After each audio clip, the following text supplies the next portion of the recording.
છેલ્લા વરઘોડામાં છાતી ઉપર બાંધીને લઈ જવાનો છે. ઓટલો મારો છે.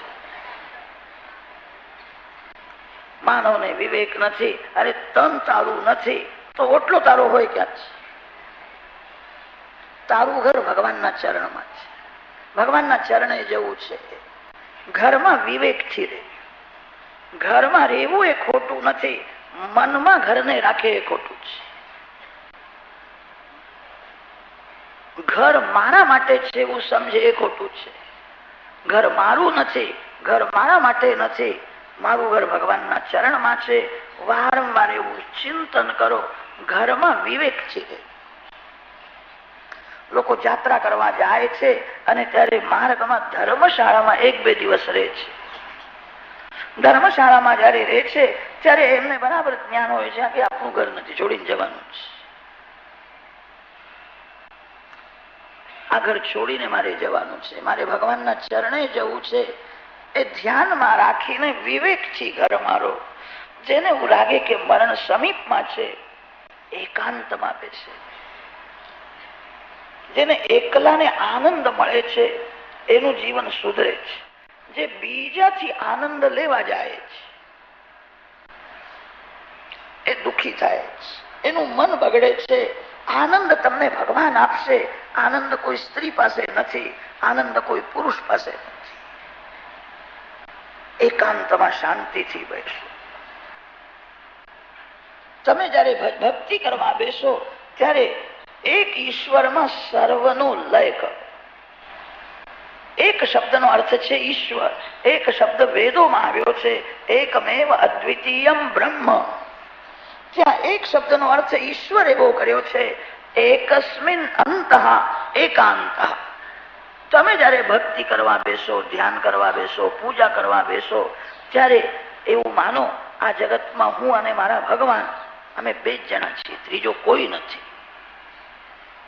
હું પતિ નથી, હું પત્ની નથી, હું પિતા નથી, હું પુત્ર નથી, હું પુરુષ નથી, હું સ્ત્રી નથી. હું ભગવાનનો દાસ છું, હું ભગવાનનો અંશ છું.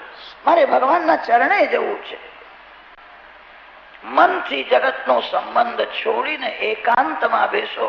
એનો અર્થ એ છે એક ઈશ્વરમાં સર્વનો લય કરીને બેસો. થોડો પ્રાણાયામ કરો. પ્રાણાયામ કરવાથી મનની શુદ્ધિ થાય છે. પ્રાણાયામ કરવાથી આયુષ વધે છે. પ્રાણાયામ ભક્તિ સાથે કરો. આ બહુ કઠણ નથી. તમે સાવધાન થઈને કરો ને તો તમને બહુ લાભ થશે. શાંતિથી બેસો, આંખ બંધ કરો, થોડી હૃદયમાં નજર કરો. હૃદયમાં પ્રકાશ છે. જે પ્રકાશ આંખને જોવાની શક્તિ આપે છે, જે પ્રકાશ કાનને સાંભળવાની શક્તિ આપે છે. આંખ બંધ કરીને હૃદયમાં નજર કરો. ત્યાં પ્રકાશના દર્શન કરો. સુંદર શાંત પ્રકાશ છે અને તે પ્રકાશમાં કમળ છે એવી ભાવના કરો. કમળમાં મારા ભગવાન વિરાજેલા છે. જમણા નાકમાંથી બહારના વાયુને અંદર ખેંચી લો અને ત્યારે મનથી શ્રી રામ, શ્રી કૃષ્ણ ભગવાનના નામનો જપ કરો. નામનું ધ્યાન કરો, નામનું સ્મરણ કરો. જમણા નાકમાંથી બહારના વાયુને અંદર ખેંચી લો અને ત્યારે એવી ભાવના કરો હૃદયમાં દિવ્ય પ્રકાશ છે, પ્રકાશમાં કમળ છે અને કમળમાં મારા શ્રી કૃષ્ણ વિરાજે. મારા ભગવાન હૃદય કમળમાં છે. ભાવનામાં બહુ શક્તિ છે એવી ભાવના તો કરો. જમણા નાકમાંથી બહારના વાયુને અંદર ખેંચી લો ત્યારે ભગવાનના નામનો જપ કરતા કરતા એવી ભાવના કરો ભગવાન મારા હૃદયમાં આવે. તે પ્રાણને શરીરમાં રોકી રાખો. એને કુંભક પ્રાણાયામ કહે છે. જમણા નાકમાંથી પ્રાણને અંદર લઈ જાય એને પૂરક પ્રાણાયામ કહે છે. પૂરક પ્રાણાયામમાં ભગવાન મારા હૃદયમાં આવ્યા છે એવી ભાવના કરવાની છે. કુંભક પ્રાણાયામમાં તે પ્રાણને શરીરમાં રોકી રાખો ત્યારે એવી ભાવના કરો મારા ભગવાનને હું વંદન કરું છું. મારા ભગવાન અતિ ઉદાર છે, મારા ઉપર એમની બહુ કૃપા છે. મને ઉઠાવ્યો અને પ્રભુએ છાતી સાથે લગાવ્યો. હું ભગવાનને મળું છું, હું ભગવાનમાં એક થઈ ગયો છું. તમે કોઈ માનવને મળો છો ત્યારે તમને સુખ થાય છે. થોડો વિચાર કરો, શરીર શરીરને મળે તેથી સુખ થાય છે. અરે શરીરના મિલનમાં સુખ હોય તો મળદાને મળતા પણ સુખ થવું જોઈએ. મળદામાં હાથ છે, પગ છે, મોઢું છે, બધું છે. શરીર શરીરને મળે તેથી સુખ થતું નથી. જીવ કોઈ જીવને જયારે મળે છે ત્યારે સુખ થાય છે. જીવ જીવને મળે તો સુખ થાય. જીવ જયારે ઈશ્વરને મળે કેવો આનંદ થતો હશે. હૃદય કમળમાં ભગવાન છે, હું ભગવાનને વંદન કરું છું, પ્રભુએ મને અપનાવ્યો છે, હું ભગવાનને આલિંગન આપું છું, ભગવાન સાથે એક થયો છે. પ્રાણને શરીરમાં રોકી રાખો અને ત્યારે શ્રી કૃષ્ણ મિલનની ભાવના કરો. પૂરક પ્રાણાયામમાં ભગવાન મારા અંદર આવે છે એવી ભાવના છે. પ્રાણને શરીરમાં રોકી રાખો ત્યારે શ્રી કૃષ્ણ મિલનની ભાવના છે. પછી ડાવા નાકમાંથી તે પ્રાણને બહાર કાઢો, એને રેચક પ્રાણાયામ કે છે.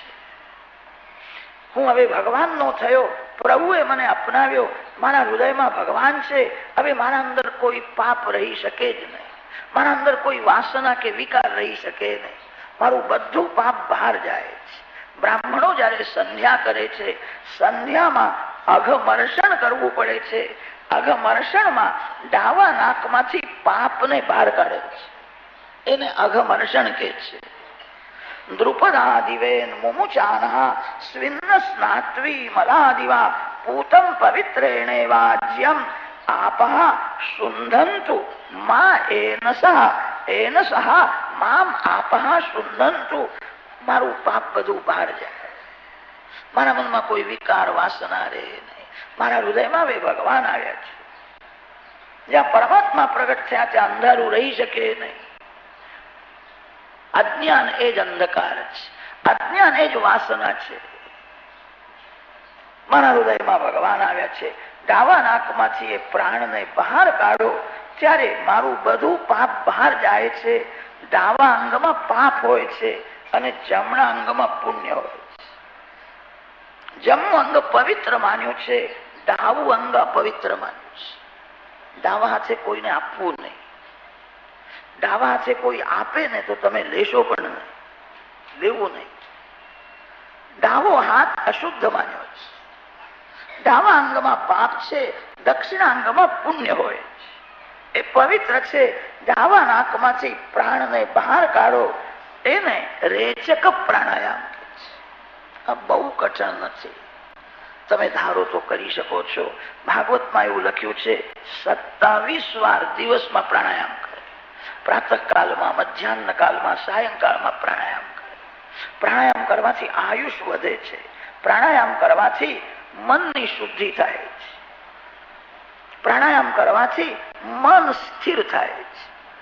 જેના પ્રાણ સ્થિર છે એનું જ મન સ્થિર થાય છે. જેનું વીર્ય સ્થિર છે એના જ પ્રાણ સ્થિર થાય છે. વીર્યનો વિનાશ કરવાથી મન અતિ ચંચલ થાય છે.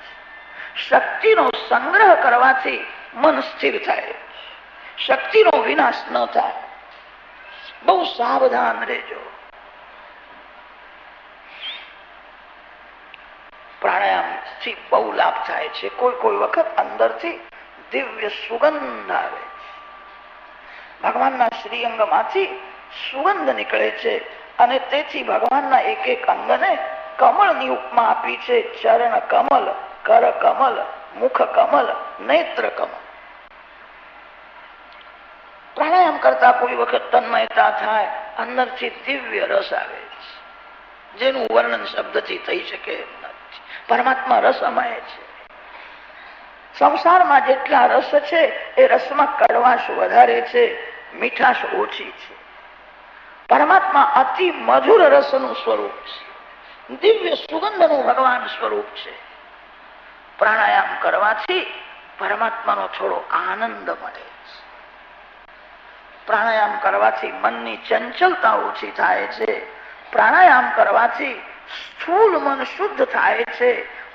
સૂક્ષ્મ મન પ્રાણાયામ કરવાથી શુદ્ધ થતું નથી. મન બે પ્રકારનું હોય છે, સ્થૂલ મન અને સૂક્ષ્મ મન.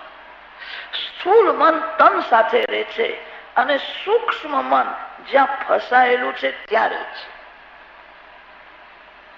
પ્રાણાયામ કરવાથી સ્થૂલ મનની શુદ્ધિ થશે. સૂક્ષ્મ મનની શુદ્ધિ પ્રાણાયામથી થતી નથી, વિરાટ પુરુષની ધારણાથી થાય.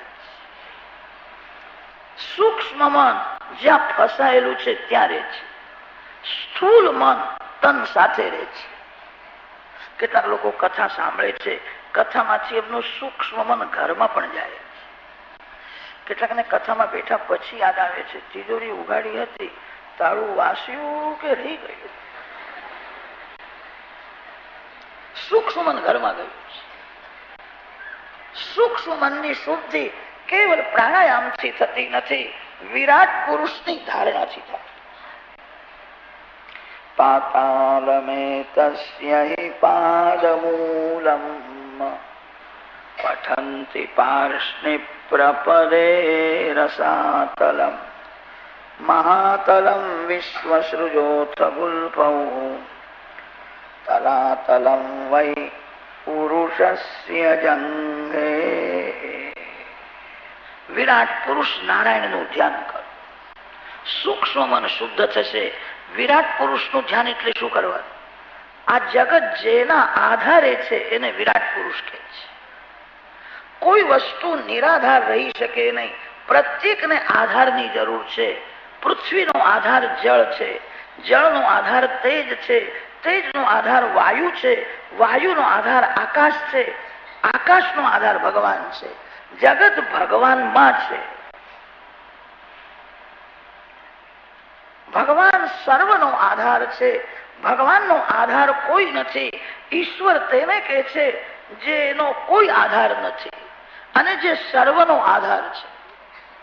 જે નિરાધાર અને જે સર્વનો આધાર એને જ ઈશ્વર કહે છે. આ જગત ભગવાનમાં છે. જગતને ભગવાનથી અલગ ન કરો. જગતને ભગવાન સાથે જુઓ, જગતને ભગવાનમાં જુઓ. સાધારણ માનવ જગત અને ઈશ્વર બે તત્વોને અલગ કરે છે. જગતને ઈશ્વરથી જે અલગ કરે છે એ જગત જોતા એની આંખ બગડે છે, મન બગડે છે. જગતને જે ઈશ્વરમાં જુએ છે, જગતને જે ઈશ્વર સાથે જુએ છે. કોઈને પણ ઈશ્વરથી અલગ ન કરો, સર્વને ઈશ્વર સાથે જુઓ.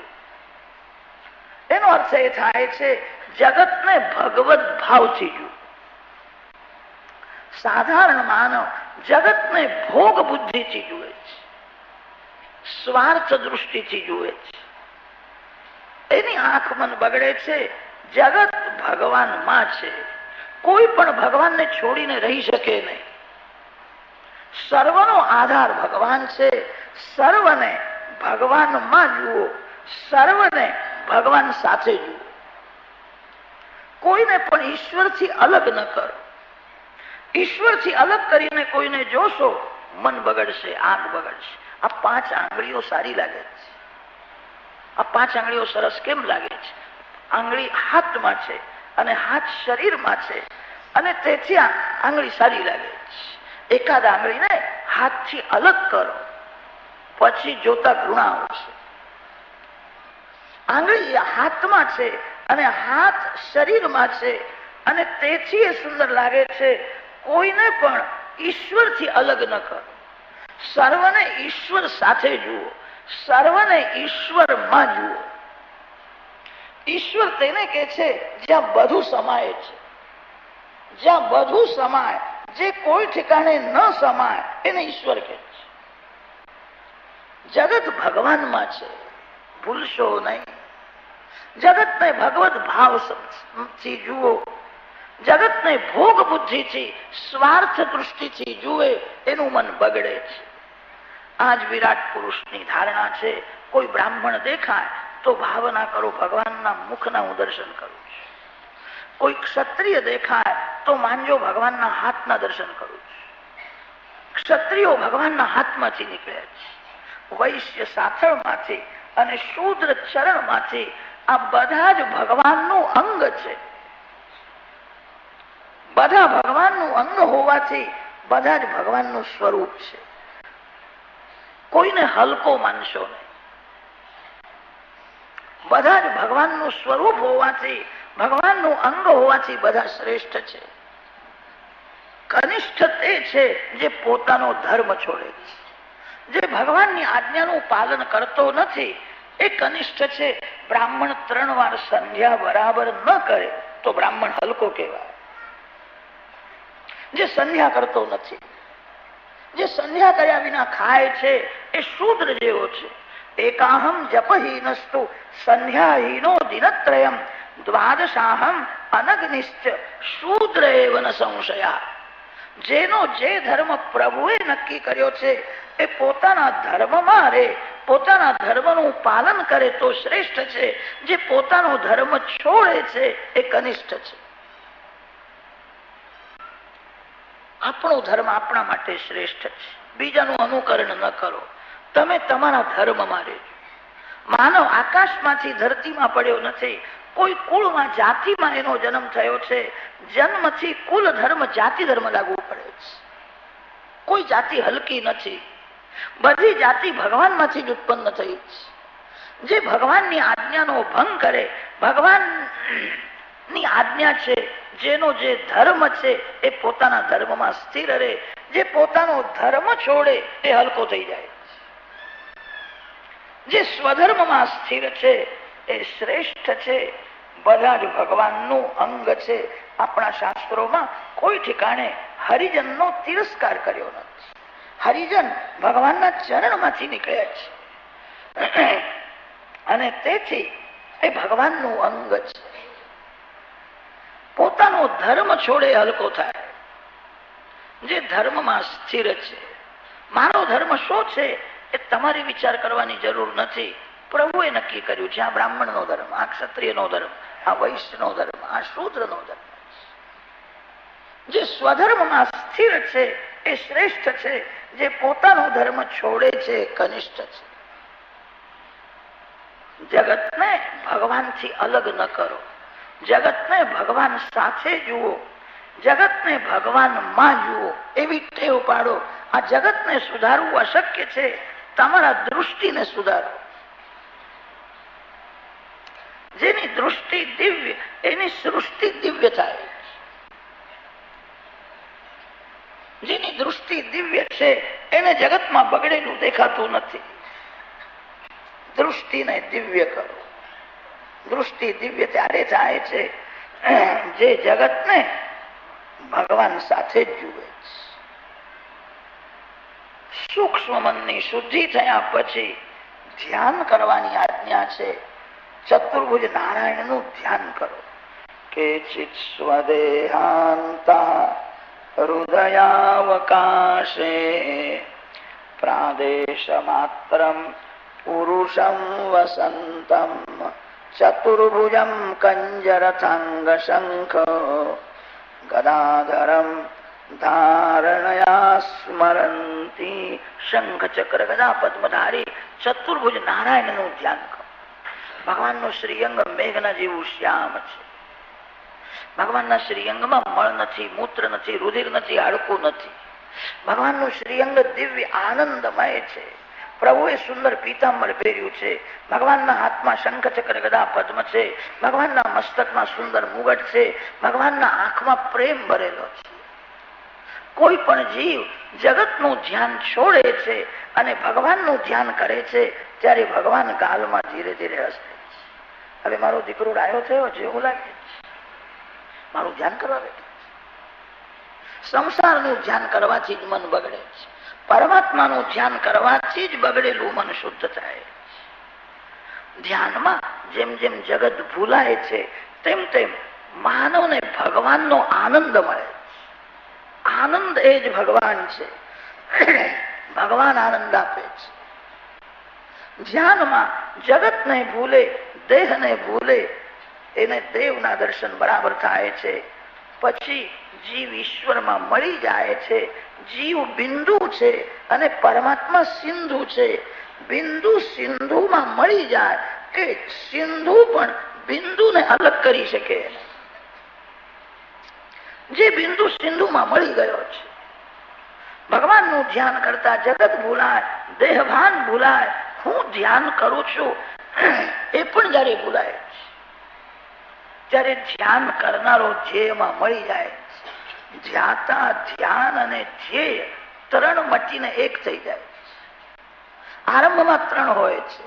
જેનું ધ્યાન કરે છે ને ધ્યેય કે છે, જે ધ્યાન કરે છે ને ધ્યાતા કે છે.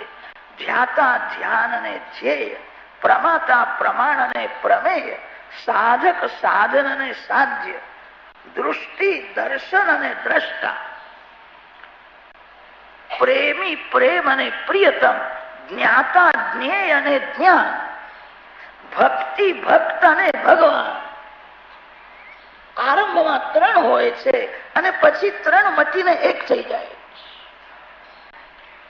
ધ્યાન કરનારો ધ્યેય ભગવાનમાં મળી જાય છે. જે ભગવાનમાં એકવાર મળી ગયો એને ભગવાન પણ અલગ કરી શકતા નથી. જ્ઞાની પુરુષ પરમાત્મા સાથે એક રૂપ થઈ જાય છે. એને જ આપણા શાસ્ત્રોમાં અદ્વૈત કહે છે. આરંભમાં બે હોય છે, દ્વૈત હોય છે. દ્વૈત પછી અદ્વૈતમાં પરિણત થાય છે. પછી જીવ ઈશ્વર એક થઈ જાય છે. એને કૈવલ્ય મુક્તિ કહે છે. જીવ ઈશ્વરમાં મળી ગયો, જીવ ઈશ્વર સાથે એક રૂપ થયો કે તે જીવને પણ ભગવાન અલગ કરી શકતા નથી.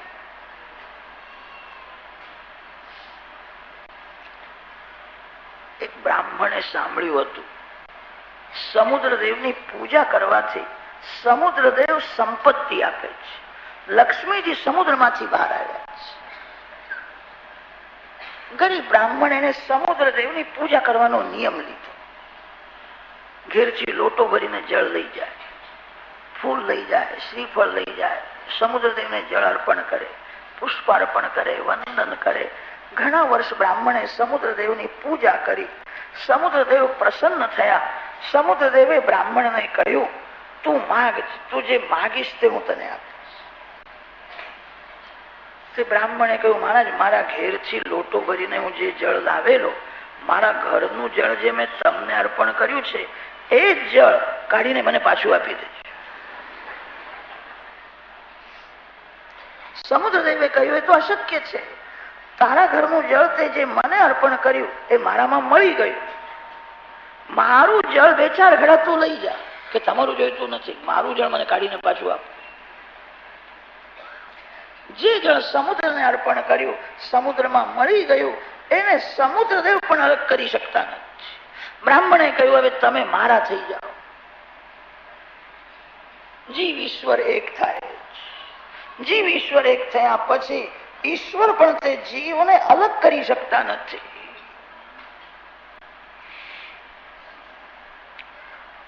એને જ કૈવલ્ય મુક્તિ કહે છે. ભગવાન શ્રી શંકરાચાર્ય સ્વામી પછી વૈષ્ણવાચાર્યો જગતમાં આવ્યા છે. ભગવાન શ્રી રામાનુજાચાર્ય સ્વામી આવ્યા છે. ભગવાન શ્રી મધ્વાચાર્યજી આવ્યા છે. ભગવાન શ્રી વલ્લભાચાર્યજી આવ્યા છે. વૈષ્ણવો અદ્વૈત તો માને છે પણ દ્વૈત સાથે અદ્વૈત માને છે. ભાગવતમાં જ્ઞાની પુરુષોનો સિદ્ધાંત મળે છે અને વૈષ્ણવ સિદ્ધાંત પણ મળે છે. ભાગવતમાં ખંડન નથી, ભાગવતમાં મંડન છે. ખંડન કરવાથી વેર થાય છે, ખંડન કરવાથી મન બગડે છે. ભાગવતમાં સમન્વય છે, મંડન છે. વૈષ્ણવ સિદ્ધાંત પણ ભાગવતમાં મળે છે. જ્ઞાની પુરુષોનો પણ સિદ્ધાંત મળે છે. વૈષ્ણવાચાર્યો અદ્વૈત તો માને છે, દ્વૈત સાથે અદ્વૈત માને છે.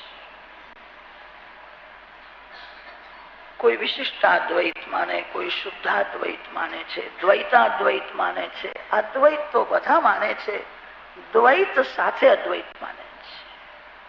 વૈષ્ણવાચાર્યોએ આ સિદ્ધાંત સમજાવવા માટે એક દૃષ્ટાંત બહુ સુંદર આપ્યું. જળમાં ડૂબેલો જે માછલો છે એને ગરમીનો જરા પણ ત્રાસ થતો નથી, એને ઠંડક બહુ મળે. જે જળમાં ડૂબેલો છે. જળમાં ડૂબેલા માછલાને ગરમી તો થતી નથી, ઠંડક તો મળે છે, પણ જળમાં ડૂબેલો માછલો પાણી પી શકતો નથી. માછલાને પાણી પીવું હોય તો માછલો જળમાંથી બહાર આવે છે અને બહાર આવીને અંદર જતા જતા જળપાન કરે. પરમાત્મા રસમય છે. રસમય બ્રહ્મ સ્વરૂપમાં જ્ઞાની પુરુષો ડૂબી જાય છે. જે જળમાં ડૂબેલો છે એને ગરમીનો ત્રાસ તો નથી, દુઃખ એ જ ગરમી છે. વેદોમાં વર્ણન આવે છે, દુઃખેન અત્યંતમ વિમુક્ત ચરતી. જ્ઞાની પુરુષ બ્રહ્મરૂપ થાય છે પછી એમને કોઈ દુઃખ રહેતું નથી. બરાબર છે. વૈષ્ણવાચાર્યોએ વર્ણન કર્યું છે, બ્રહ્મ રસનું પાન કરવું હોય તો બ્રહ્મ રસથી અલગ થવું પડે છે. જળમાં ડૂબેલો માછલો પાણી પી શકતો નથી. પરમાત્મા રસમય છે. ભગવાત્મક સ્વરૂપનો અનુભવ કરવો છે તો ભગવાનની સેવા કરો. જ્ઞાની પુરુષ બ્રહ્મરૂપ થાય છે, એમને કોઈ દુઃખ તો રહેતું નથી, પણ બ્રહ્મ જે રસમય છે, રસમય બ્રહ્મનો અનુભવ વૈષ્ણવોને થાય. અરે ખાણ થવામાં મજા છે કે ખાણ ખાવામાં મજા છે? ખાણને ખબર નથી મારામાં મીઠાશ કેવી છે. જ્ઞાની પુરુષ બ્રહ્મરૂપ તો થાય છે, બ્રહ્મ સ્વરૂપનો અનુભવ ભક્તોને થાય છે, જે નિત્ય સેવા કરે છે, સ્મરણ કરે છે. આજી કેલા સંત સંગ તુકા ઝાલા પાંડુરંગ, ત્યાંસે ભજન રાહીના મૂળ સ્વભાવ જાઈના. ભક્ત ને ભગવાન અંદરથી એક જ હોય છે. એક હોવા છતાં ભક્તોને ભગવાનની સેવામાં જ આનંદ આવે. ભગવાનના નામનું કીર્તન કરતા એમને આનંદ આવે છે. વૈષ્ણવાચાર્યો દ્વૈત સાથે અદ્વૈત માને છે. બ્રહ્મ રસનો અનુભવ જ્ઞાની પુરુષને કેવી રીતે થાય? જ્ઞાની પુરુષ તો બ્રહ્મ રસમાં ડૂબી જાય છે. જળમાં ડૂબેલો માછલો એ પાણી પી શકતો નથી. જ્ઞાની પુરુષોને કોઈ દુઃખ રહેતું નથી. બ્રહ્મના રસાત્મક સ્વરૂપનો અનુભવ ભક્તોને થાય છે, જે નિત્ય સેવા કરે છે, જે ભગવાનના ધામમાં જાય છે. દક્ષિણ ભારતમાં મહાન સંત શ્રી એકનાથ મહારાજ થયા છે. એકનાથ મહારાજનું ચરિત્ર દિવ્ય છે. જવાનીમાં ભાગવતની કથા કરતા હતા. વૃદ્ધાવસ્થામાં એમને સીતારામજીની પ્રેરણા થઈ, મારી કથા કર, મારી કથા કર. પછી રામકથા કરવા લાગ્યા. એકનાથ મહારાજે શ્રી હનુમાનજી મહારાજને 108 વાર રામાયણ સંભળાવ્યું છે. હનુમાનજીના સન્મુખ બેસીને 108 વાર રામાયણનો પાઠ કર્યો છે. અને તેથી હનુમાનજીની એવી કૃપા થઈ, એકનાથ મહારાજને એક એક રામજીની લીલાના પ્રત્યક્ષ દર્શન થતા. જેવા દર્શન થાય તેવું બોલે. કોઈ પુસ્તકમાં વાંચેલું, કોઈનું સાંભળેલું બોલતા નહોતા. હનુમાનજી મહારાજની એવી કૃપા થઈ હતી. એમને રામજીની એક એક લીલાના પ્રત્યક્ષ દર્શન થયા. એકનાથ મહારાજે વૃદ્ધાવસ્થામાં ભાવાર્થ રામાયણ લખ્યું. બહુ દિવ્ય છે, મરાઠી ભાષામાં છે. આ સિદ્ધાંત સમજાવવા માટે એકનાથ મહારાજે દૃષ્ટાંત બહુ સુંદર આપ્યા. સીતાજી લંકામાં છે. સીતાજીને જયારે રામચંદ્રજીનો વિયોગ થયો ત્યારે રામજીનું ધ્યાન કરવા લાગ્યા. સંયોગમાં ધ્યાન થતું નથી, ધ્યાન વિયોગમાં થાય છે. રામ વિયોગ થયા પછી શ્રી રામ શ્રી રામ શ્રી રામ રામ નામનો જપ કરે, રામજીનું ધ્યાન કરે. લંકામાં સીતાજી રામજીનું સ્મરણ ધ્યાનમાં તન્મય બને ત્યારે એમને રામ દર્શન થાય. યાદ આવે નહીં કે રાવણ મને અહીંયા લઈ આવ્યો છે. આ રાવણની લંકા છે. લંકાને ભૂલી જાય, રાવણને ભૂલી જાય. માતાજી રામજીનું ધ્યાન અને રામ નામનો જપ કરતા તન્મયતા થાય ત્યારે રામજીના દર્શન થાય છે. શ્રી સીતા માતાને લંકામાં રામ દર્શનનો આનંદ મળ્યો છે.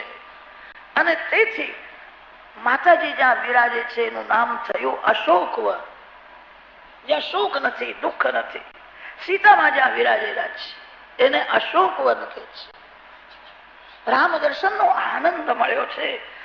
માતાજી રામજીનું ધ્યાન કરે, રાવણને ભૂલી ગયા છે, લંકાને ભૂલી ગયા છે. રામજીના દર્શન થાય છે, આનંદમાં છે. સીતાજી લંકામાં વિરાજતા હતા ત્યારે ત્રિજટા નામની રાક્ષસી માતાજીની સેવા કરતી હતી.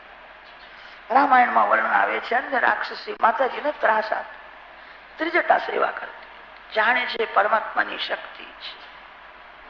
એકવાર એવું થયું, સીતાજી ધ્યાન કરવા માટે બેઠા હતા. આજ ધ્યાનમાં અતિશય તન્મયતા થઈ. આજ સુધી ધ્યાનમાં જગતને ભૂલી જાય, રાવણને લંકાને ભૂલી જાય, ત્યારે બહાર રામ દેખાતા હતા. આજ ધ્યાનમાં અતિશય તન્મયતા થઈ. હું સીતા છું એ પણ ભૂલી ગયા. હું જનક રાજાની કન્યા છું, ભૂલી ગયા. રામ સાથે મારું લગ્ન થયું છે, ભૂલી ગયા. ધ્યાનમાં અતિશય તન્મયતા થઈ અને તે તન્મયતામાં હું સીતાજી છું એ પણ ભૂલી ગયા. ત્યારે અંદર આત્મ સ્વરૂપમાં રામના દર્શન થયા.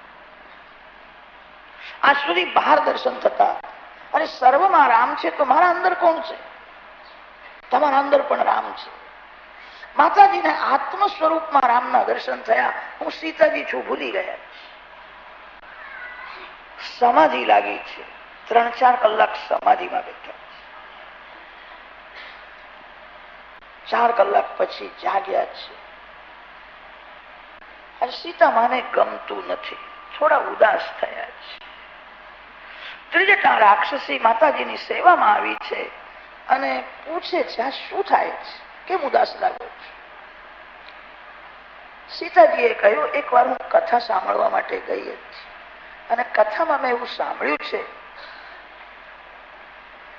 ઈયળ ભમરાનું ચિંતન કરે છે અને તેથી એ ભમરો થઈ જાય.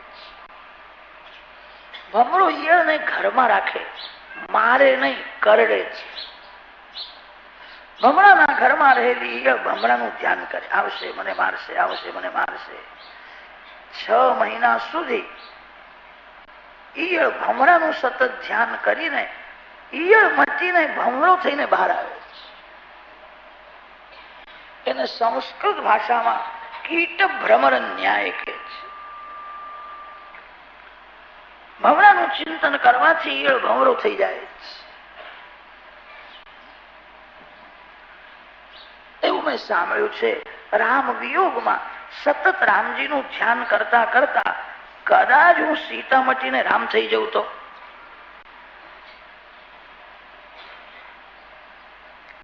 આજે તો હું ભૂલી ગઈ કે રામ મારા પતિ છે, રામ સાથે મારું લગ્ન થયું છે. હું સીતા છું એ પણ ભૂલી ગઈ. આજ સુધી બહાર રામના દર્શન કરતી હતી, હવે તો આત્મ સ્વરૂપમાં મને રામના દર્શન થાય છે. એવી રીતે તન્મયતા બહુ વધી જાય અને તે પછી હું સીતા મટીને રામ થઈ જઉં છું. ત્રિજટાએ કહ્યું, માતાજી એ તો બહુ સારું છે, આપ રામ થઈ જાઓ તો પછી રડવાનો પ્રસંગ આવશે જ નહીં. તમે જ રાવણને મારી નાખશો, તમે રામ થઈ જાઓ. જ્યારે સીતાજીએ કહ્યું છે, તને એવું લાગે છે કે રામ થવામાં આનંદ છે, પણ હું તને ખરું કહું છું, રામ સેવામાં મને જે આનંદ મળ્યો છે, રામજીના ચરણ ગોદમાં લઈને ધીરે ધીરે હું સેવા કરું, ભગવાનની મારા ઉપર નજર પડે, પ્રેમથી મને જુએ, અને તે રામ સેવામાં મને જે આનંદ મળ્યો છે એવો આનંદ રામ થવામાં પણ નથી. તને રામ થવું ગમતું હશે, મારે રામ થવું નથી, મારે રામની સેવા કરવી. હું રામ થઈ જાઉં તો મારા રામની સેવા કોણ કરશે? મારા રામ કોઈ સ્ત્રીને સ્પર્શ કરતા નથી. સ્પર્શ તો શું, મારા રામનો નિયમ છે, આંખ ઊંચી કરીને કોઈના સામું જોતા પણ નથી. મારા રામ નિર્દોષ છે, નિર્વિકાર છે. હું રામનું ધ્યાન કરતી સીતા મટીને રામ થઈ જાઉં તો મારા રામની સેવા કોણ કરશે? રામ સેવામાં આનંદ છે. રામ સેવામાં મને જે આનંદ મળ્યો છે એ આનંદ રામ થવામાં પણ નથી. મને દુઃખ એ થાય છે સતત રામજીનું ધ્યાન કરતી કદાચ સીતા મટીને હું રામ થઈ જાઉં તો સીતારામની જોડી જગતમાં રહેશે નહીં. મારા રામની સેવા કોણ કરશે? જયારે ત્રિજટાએ કહ્યું માતાજી તમે ચિંતા કરશો માં, તમે રામજીનું ધ્યાન કરતા કરતા રામ થશો ને તો રામ સીતાજીનું ધ્યાન કરતા કરતા સીતા થઈને સીતારામની જોડી તો જગતમાં કાયમ રહેવાની. ભક્ત ભગવાનનું ધ્યાન કરતા કરતા ભગવદ રૂપ બને છે. ભક્ત અને ભગવાન પછી એક થઈ જાય. એવા ભક્તો સાથે ભગવાનને રમવાની ઈચ્છા થાય. જીવ જયારે ભગવાનના જેવો બને છે, પરમાત્મા પૂર્ણ નિષ્કામ છે, જીવ જયારે નિર્વિકાર નિષ્કામ બને છે, વાસનાનો વિનાશ કરે છે, ત્યારે ભગવાન જીવ સાથે રમે છે. સંસારનું કોઈ પણ સુખ જેને મીઠું લાગે એવા જીવથી ભગવાન બહુ દૂર રહે છે. જીવ જયારે ભગવાનના જેવો થાય ત્યારે ભગવાન જીવ સાથે રમે છે. સીતાજી રામજીનું ધ્યાન કરતા કરતા રામ બની જાય એ જ્ઞાની પુરુષોની કૈવલ્ય મુક્તિ છે. ભગવાન ભક્તો સાથે રમે છે. કોઈ કોઈ વખત ભગવાન ભક્તની સેવા પણ કરે છે. ભગવાન એમાં આનંદ આવે છે. ભક્ત અને ભગવાન અંદરથી તો એક જ હોય છે. એક હોવા છતાં સેવા માટે લીલા કરવા માટે ભક્ત ભગવાનથી થોડા અલગ પણ રહે છે. વૈષ્ણવાચાર્યોએ તેથી દ્વૈત સાથે અદ્વૈત માન્યું છે. ભક્ત્યર્થમ કલ્પિતમ દ્વૈતમ અદ્વૈતાદપી સુંદરમ. અદ્વૈતમ સુખબોધાય દ્વૈતમ ભજન હેતવે તાદૃશી યદિ ભક્તિ સ્યાત સાતુ મુક્તિ શતાધિકા. પ્રેમથી ભગવાનના ભક્તો ભગવાન સાથે એક રૂપ જ હોય છે. એક હોવા છતાં અલગ રહે છે. મારે ભગવાન સાથે જ રમવું છે, કોઈ સ્ત્રી સાથે કોઈ પુરુષ સાથે હવે રમવું નથી. એવા જીવ ગોપી થઈને ભગવાનના ગોલોક ધામમાં જાય જ્યાં ભગવાનની નિત્ય લીલા છે. ભગવાન સાથે જ રમે છે, જ્યાં કાળ આવી શકે નહીં, જ્યાં કામને પ્રવેશ મળતો નથી, જ્યાં કેવલ આનંદ આનંદ જ છે. ભગવાન સાથે એવા જીવ રમે છે. કેટલાક જીવોને ભગવાનની દાસ્ય ભક્તિ કરવાની ઈચ્છા થાય, એવા જીવ ભગવાનના વૈકુંઠ ધામમાં જાય. ભગવાન મારા માલિક છે, એમનો હું સેવક છું, સેવામાં જ આનંદ છે. શુદ્ધ ભાવથી જે સેવા કરે છે, થોડો અભિમાન આવે તો મન અશુદ્ધ થાય. સૂક્ષ્મ વાસના ઉત્પન્ન થાય, વાસના અને અભિમાનથી મન શુદ્ધ બને છે. શુદ્ધ ભાવથી જે સેવા કરે, શુદ્ધ ભાવનો અર્થ એ છે નિરભિમાન અને વાસના રહિત થઈને જે સેવા કરે. સેવામાં બહુ આનંદ છે. એવો આનંદ કોઈને મળે. વૈષ્ણવોને ભગવાનની દાસ્ય ભક્તિમાં આનંદ આવે. એવા વૈષ્ણવો ભગવાનના વૈકુંઠ ધામમાં સાકેત ધામમાં જાય છે, જ્યાં કેવલ આનંદ છે, જ્યાં કોઈ દિવસ કાળ આવી શકતો નથી, જે ભગવાનના ધામમાં કામને પ્રવેશ મળતો નથી. ઋગ્વેદમાં એનું વર્ણન કર્યું છે. અત્રાહ તદુરુગાયસ્ય વિષ્ણોઃ પરમં પદમ અભિયાતિ ભૂરી યત્ર ભૂરી શૃંગા અયાસા. જ્યાં કેવલ આનંદ છે. વૈષ્ણવો ભગવાનના ધામમાં જાય, નિત્ય સેવામાં જાય. વૈષ્ણવોને જે મુક્તિ મળે એનું નામ ભાગવતી મુક્તિ.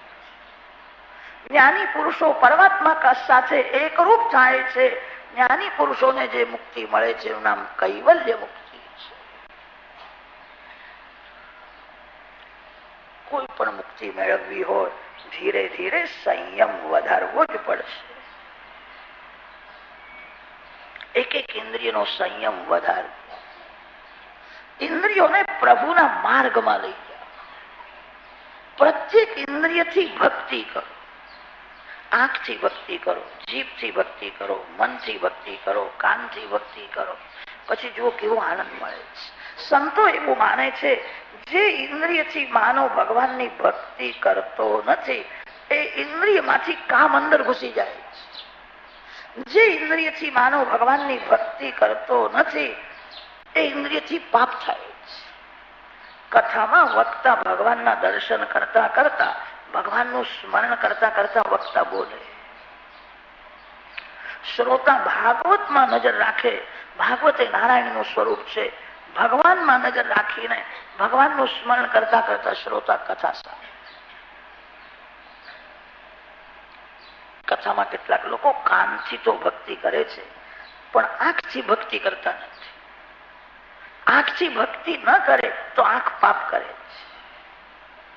કેટલાક લોકોને એવી ટેવ હોય છે, વિના કારણ કથામાં ચારે બાજુ જુએ છે અને પછી વિચાર કરે છે અમારા ગામનો નથી, આ કઈ બહાર ગામથી આવેલો લાગે. આંખ ભક્તિ ન કરે તો આંખથી પાપ થશે. જે ઇન્દ્રિયથી માનવ ભક્તિ કરતો નથી એ ઇન્દ્રિયથી પાપ થાય છે. ઇન્દ્રિયોનું સુખ બધાને સરખું જ મળે છે. ઇન્દ્રિય સુખમાં ફેરફાર થતો નથી. માનવને મીઠાઈ ખાતા જે મજા આવે છે એ જ મજા ઘાસ ખાતા પશુને પણ આવે છે. માનવના જીભનું સુખ અને પશુના જીભનું સુખ સમાન હોય છે. ઇન્દ્રિય સુખમાં જરા પણ ફેરફાર થતો નથી. ઇન્દ્રિયોને પ્રભુના માર્ગમાં વાળો, વિવેકથી વ્યવહાર કરો, સાવધાન રહો. આંખ પાપ કરવા માટે પ્રભુએ આપી નથી. પાપ કરવા માટે જીભ આપી નથી. પાપ કરવા માટે, ખરાબ વિચાર કરવા માટે મન આપ્યું નથી. કોઈની નિંદા સાંભળવા માટે કાન આપ્યા નથી. વિવેકથી વ્યવહારનું કામ કરો અને પ્રત્યેક ઇન્દ્રિયથી ભક્તિ કરો. જે પ્રત્યેક ઇન્દ્રિયથી ભક્તિ કરે છે એને મરતા પહેલા જ મુક્તિનો આનંદ મળે. ભાગવતની કથા એવી નથી કે જે મરી જાય છે એને જ મુક્તિ આપે છે. તસ્માદ ભારત સર્વાત્મા ભગવાન હરિરીશ્વરા શ્રોતવ્યા કીર્તિતવ્યશ્ચ ધ્યેયા પૂજ્યશ્ચ નિત્યદા. શ્રી કૃષ્ણનું ધ્યાન કરો, શ્રી કૃષ્ણનું સ્મરણ કરો, ભગવાનના નામનો જપ કરો, કાનથી ભગવાનનું નામ સાંભળો. તમને અહીંયા જ મુક્તિનો આનંદ મળશે. પછી તો રાજાએ આ જગતની ઉત્પત્તિ કેવી રીતે થાય છે, વિનાશ કેવી રીતે થાય છે તે પ્રશ્ન કર્યો છે કે આવો જ પ્રશ્ન એકવાર નારદજીએ બ્રહ્માજીને કર્યો હતો. બ્રહ્માજીએ નારદજીને જે કથા સંભળાવી તે હું તને સંભળાવું. પ્રલય કાળમાં સર્વને પેટમાં રાખીને ભગવાન નારાયણ શેષ શૈયામાં શયન કરે. સૃષ્ટિના આરંભમાં ભગવાનને રમવાની ઈચ્છા થાય છે. ભગવાનને રમવાની ઈચ્છા થઈ એને જ માયા કહે છે. બ્રહ્મ જે માયા વિશિષ્ટ બને છે ત્યારે જગતની ઉત્પત્તિ થાય છે. માયા રહિત શુદ્ધ બ્રહ્મ કઈ કરી શકે નહીં. માયા રહિત શુદ્ધ બ્રહ્મ નિષ્ક્રિય હોય છે. ચોખા વાવે ચોખા થતા નથી, ડાંગર વાવે તો ચોખા થાય. ખેતરમાં કોઈ ચોખા વાવે તો ચોખા ઉત્પન્ન થશે. ચોખા ઉપર છોડ હોય ત્યારે એને ડાંગર કહે છે. ડાંગર વાવે ત્યારે ચોખા થાય છે. બ્રહ્મ જયારે માયા વિશિષ્ટ બને છે, માયા રહિત શુદ્ધ બ્રહ્મ ચોખા જેવું છે. બ્રહ્મને જયારે રમવાની ઈચ્છા થાય, સ એકાકી નૈવ રમતે સદ્વિતીયમ અઈચ્છત. પ્રભુને રમવાની ઈચ્છા થઈ અને એ જ માયા છે. બ્રહ્મ જયારે માયા વિશિષ્ટ બને છે ત્યારે પ્રકૃતિ પુરુષ ઉત્પન્ન થાય છે. પ્રકૃતિ પુરુષમાંથી મહત્તત્વ, મહત્તત્વમાંથી અહંકાર, અહંકારના 3 ભેદ થાય છે, સાત્વિક, રાજસ, તામસ. સાત્વિક અહંકારમાંથી દેવ, રાજસ અહંકારમાંથી ઇન્દ્રિય, તામસ અહંકારમાંથી પંચતન માત્રા. આ 24 તત્વો કેવલ ભગવાનના સંકલ્પથી ઉત્પન્ન થાય. મહત્તત્વ કેવી રીતે થયું, અહંકાર કેવી રીતે થયો, કેવી રીતે એવું પૂછવાની જરૂર નથી. પ્રભુએ સંકલ્પ કર્યો. ભગવાનના સંકલ્પમાં એવી શક્તિ છે.